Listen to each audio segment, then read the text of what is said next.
Terima kasih Anda masih di Kompas Petang. Ketua Harian DPP Partai Gerindra Sufmi Dasko Ahmad membenarkan adanya penambahan jumlah kementerian di pemerintahan Prabowo Gibran.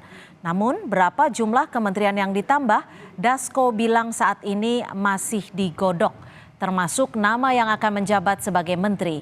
Penambahan kementerian dilakukan agar janji kampanye Prabowo Gibran bisa ditepati saat memerintah nanti.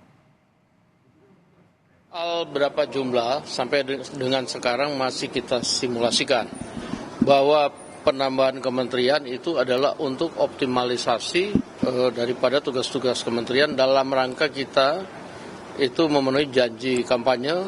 Nah, sehingga jumlah itu ada yang bilang 44, ada yang bilang 42, ada yang bilang 40. Kita juga masih melakukan simulasi, mungkin nomenklatur maupun orang itu baru akan final H-7 atau H-5 kali mungkin begitu. Ketua MPR yang juga politisi Partai Golkar, Bambang Susatyo, mengaku mendengar jumlah kementerian di pemerintahan Prabowo Subianto sebanyak 44 pos. Jumlah kementerian yang lebih banyak di pemerintahan Prabowo ketimbang pemerintahan Jokowi. Disampaikan Bamsud di sela acara di GOR Komplek DPR Senayan, Jakarta. Ini juga sangat disebut-sebut calon menteri. Pembicaraan di banyak warung kopi, PAN dapat kursi 5 menteri.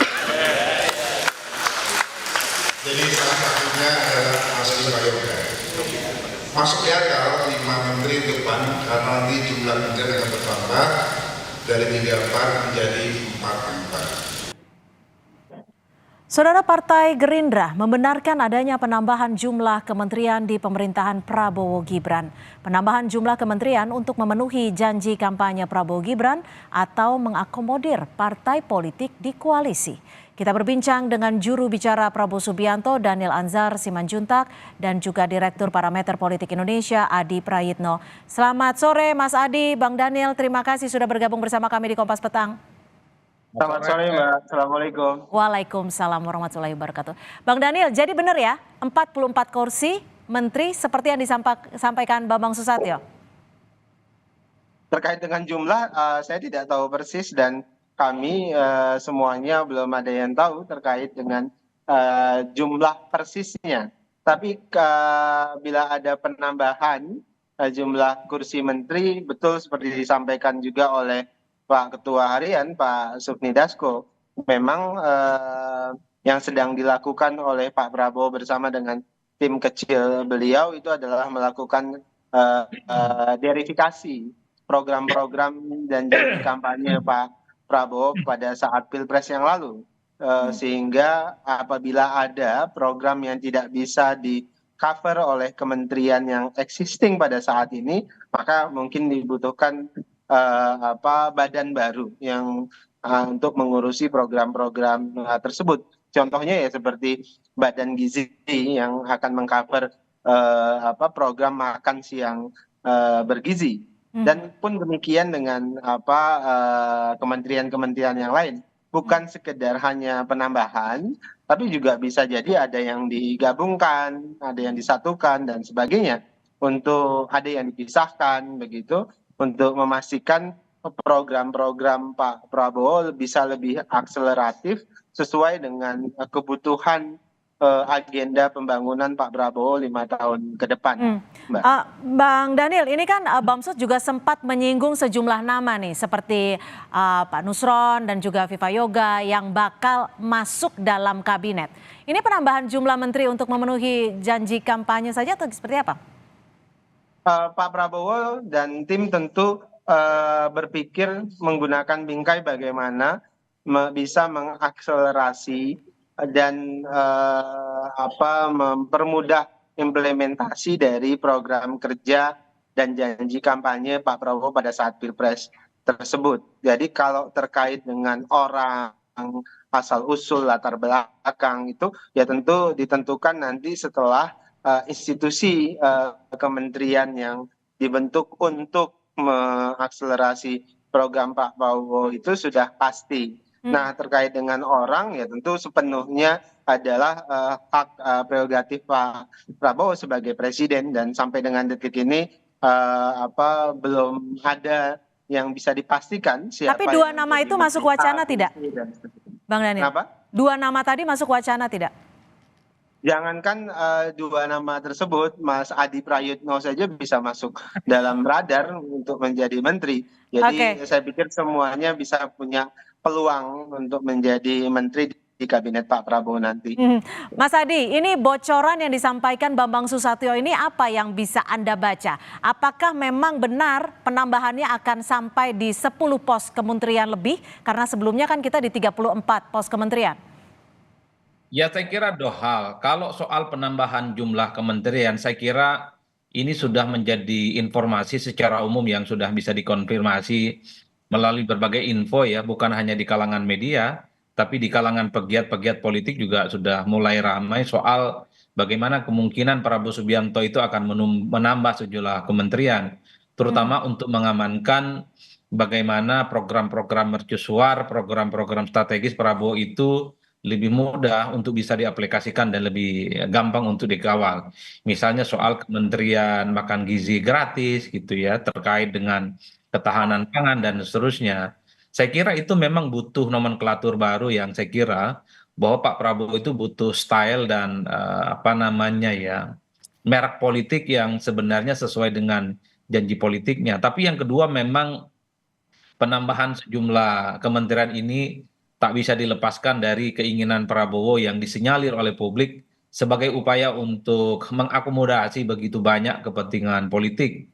Politik merangkul inilah sepertinya memang membutuhkan pos-pos baru yang mesti mengakomodasi begitu banyak menteri yang itu juga berasal dari partai-partai yang kalah dalam Pilpres. Tapi bagi saya sebenarnya, Mbak Cynthia, secara prinsip mau menterinya 40, mau 44 ataupun 50, yang paling penting ada rasionalisasinya kepada publik.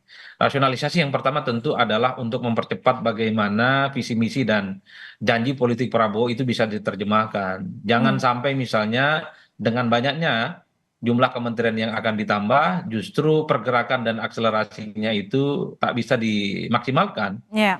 Misalnya bisa menuntaskan visi misi begitu cepat, tapi justru akan memperlambat karena begitu banyak beban yang Oke. akan ditanggung ya. Dalam konteks itulah saya kira rasionalisasi ini yang saya kira penting dijelaskan kepada publik.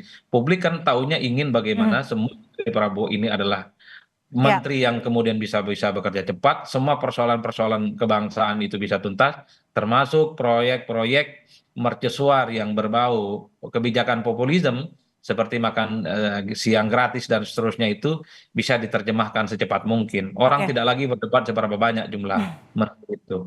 Bukan jumlah banyak pos kementeriannya ya. Bang Daniel, ini kalau memang betul nantinya akan 44 pos kementerian, artinya ada penambahan sekitar 10 pos kementerian. Ini jumlahnya tidak cukup banyakkah? Apakah memang rasional? Begini, pertimbangan Pak Prabowo bukan terkait dengan jumlahnya, Mbak. Ya, pertimbangan utama Pak Prabowo adalah pertama, apakah semua program beliau ketika disampaikan sebagai janji kampanye di Pilpres yang lalu itu bisa diakomodir. Nah, kalau kemudian bisa diakomodir, tentu cukuplah sekian banyak kira-kira begitu kementerian. Oke. Nah, itu pertama. Kemudian ini terkait dengan tadi program. Kemudian yang kedua, ini juga terkait dengan jumlah itu terkait dengan efektivitas dan efisiensi dari pelaksanaan program. Ada fokus, refocusing juga terkait dengan berbagai program. Nah, kita sadar betul misalnya ketika kritik-kritik datang bahwasannya ketika institusi terlalu gemuk itu punya potensi pengawasan yang bisa lemah, ada potensi korupsi yang juga bisa terbuka lebar. Ya. Nah, itulah yang juga menjadi perhatian khusus Pak Prabowo. Nah, di sisi lain misalnya untuk menjawab efisiensi, Pak Prabowo juga akan fokus untuk memperkuat institusi pendapatan. Institusi pendapatan yang saya maksud adalah di sektor pendapatan, baik itu pajak maupun non pajak. Ya. Itulah kenapa kita ingin mendorong hilirisasi supaya bisa mendorong pendapatan kita jauh lebih besar, sehingga ini bisa menopang institusi yang punya tugas melakukan Oke. belanja. Maaf, Bang Daniel, saya potong. Bisa di cover secara baik oleh mereka yang bertugas mengakumulasikan pendapatan negara. Ya, Bang Daniel, tapi di sisi lain yang dikhawatirkan adalah jika pos kementerian ini banyak, dikhawatirkan hanya untuk jatah bagi-bagi kursi. Tapi juga ada wacana bahwa Pak Prabowo akan membentuk kabinet Zaken. Ini dipastikan akan terjadi ya? Akan diisi oleh para pakar dan ahli, bukan untuk bagi-bagi kursi ke parpol? Iya, tadi saya sebutkan berulang kali ke teman-teman media bahwasannya bagi Pak Prabowo, kabinet yang akan bekerja bersama beliau itu harus Zaken kabinet. Zaken kabinet itu permaknaannya adalah mereka-mereka yang memang itu punya keahlian, profesionalisme di bidangnya masing-masing sesuai dengan kementerian yang nanti akan mereka pimpin. Terlepas mereka berasal dari partai politik atau di luar partai politik, itu bukan problem. Yang jelas yang menjadi syarat utama Pak Prabowo itu adalah mereka harus orang yang punya kompetensi tinggi, kemudian punya integritas, dan yang berikutnya juga saya ke Mas Adi. Tidak kalah penting, dia harus loyal. Mas Adi, kalau memang RUU Kementerian Negara ini pasal 15 akan disetujui nantinya, ini pemerintah tidak dibatasi 34 pos kementerian. Ini ideal tidak sih dengan peraturan ini? Ya, saya kira memang ini adalah postur kabinet yang sangat tambun ya dibandingkan dengan jumlah kementerian di periode-periode sebelumnya. Karenanya di awal saya mengatakan ini perlu eksplanasi dan penjelasan yang rasional yang bisa diterima oleh publik. Apa urgensi dan pentingnya pos-pos menteri itu ditambah dari 34 jadi 40, 42, 44 atau entah berapa sesuai dengan kebutuhannya. Jangan sampai memang ada kesan yang kemudian muncul secara liar bahwa penambahan pos menteri ini tidak lebih dan tak sekedar hanya ingin untuk mengakomodasi begitu banyak kepentingan partai yang ingin bergabung dengan Pak Prabowo dan Gibran. Kan itu yang kemudian lebih mengemuka perdebatannya. Oleh karena itu yang perlu dipertanggungjawabkan adalah bahwa kalaupun toh jadi 44 kementerian, wajib hukumnya bahwa semua menteri ini adalah mereka yang bisa bekerja cepat, mewujudkan semua visi misi dan mampu menyelesaikan persoalan-persoalan kebangsaan. Baik, itu yang diharapkan kita semua tentunya. Itu saja kuncinya. Baik, terima kasih Mas Adi Prayitno dan juga Bang Daniel Anzar Simanjuntak sudah bergabung bersama kami di Kompas Petang. Selamat sore. Selamat sore.